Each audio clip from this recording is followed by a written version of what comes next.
Risotto is one of the great treasured dishes of Italy, and when you add seafood, it will become one of your own treasures at home when you serve it to family and friends.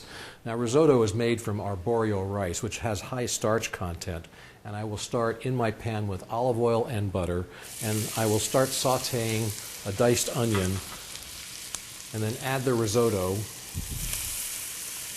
and stir it until it's nicely coated.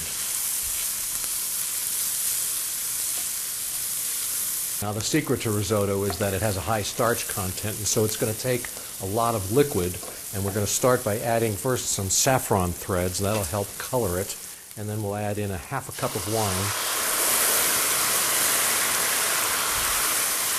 and stir it until the liquid is completely absorbed.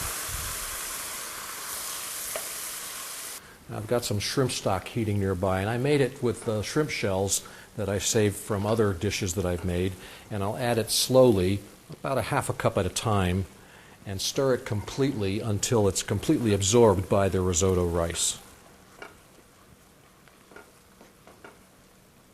I'm sauteing some shrimp and crab meat in butter, and once the shrimp turns opaque pink, I will add all of the seafood to the risotto. Oh, the risotto is just so succulent and creamy, and I've garnished it with some Italian parsley, and you can add some Parmesan cheese if you'd like.